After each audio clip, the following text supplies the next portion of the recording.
أستاذ صلاح، في قبل الفاصل كنا نتحدث عن تجربة المنتديات والشهيد مشعل التنو، لكن بنفس الوقت اغتيل رجل الدين محمد معشوق الخزنوي، وكل أصابع الاتهام كانت تشير إلى وقوف وراء النظام السوري وراء هذا الاغتيال. برأيك لماذا النظام السوري يغتال شخصا مثل الراحل معشوق الخزنوي؟ وما هي مصلحته؟ ما هي مشكلة النظام مع رجل دين شعبي كردي؟ هو الشيخ محمد معشوق الخزنوي كان هو شليل عائلة دينية معروفة، يعني مشيخة المعروف وخزنة. عندهم كانوا جماهير ومريدين يعني بالآلاف. طبعا في كثير من المشيخة، من أولادهم من أحفادهم، يعني كانوا منفتحين يعني وكانوا مسيسين أيضا. الشيخ معشوق كان مثقف ومتنور، يعني كان مسيس أيضا، يعني كان يؤمن بالديمقراطية، بالتغيير الديمقراطي، كان ينادي بحقوق كل المكونات ومن ضمنها حقوق المكون الكردي. يعني لم يكن شيخا حقيقة، لم يكن شيخا دينيا، كان يعني يتعامل مع الجميع بشفافية وبهدوء وبعقلانية.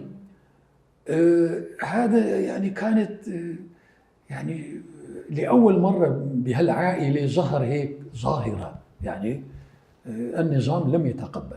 يعني تعرف النظام يعني ما كان يتقبل أي معارضة من وين ما كان، يعني إذا لقوا في شيء يعني أمل أنه حدا يتحرك بأي مكان كانوا يضربوه. طبعا استعملوا يعني أسلوب خسيس جدا، يعني حاولوا أنه يوحوا أنه في ناس من عائلته قتلوه، أنه خلاف عائلي. في 2005 طبعا خطفوه بالأول. أول ما خطفوه أنا اتصلت بالشيخ الشيخ أحد أقاربه، كان هو توفى أيضا، عبد القادر، الشيخ عبد القادر الخزنوي. أنا اتصلت فيه بالقامشلي بالتليفون وقلت له أنه لازم تبحثوا عنه وتعملوا ضجة، ما تفكروا أنه هلا مخطوف وبعدين حيطلع، هذا ناويين يصفوه، فاعملوا ضجة ونحن كمان مستعدين، بس أنتم لازم تبادروا ونحن جاهزين لحتى تنكشف القصة، يعني حتى يصير ضغط شعبي جماهيري عالمي. حتى صار في نوع من يعني ما أعتقد ما أخذوا الموضوع بشكل جدي هيك أعتقد، ولكن النظام كان ناوي. يعني يمكن أول يوم صفوه، أعتقد أنه أول يوم كانوا مصفينه، فكانت خسارة حقيقة للحركة الوطنية. هو ما كان منتسب لأي حزب كردي، كان مستقل الرجل.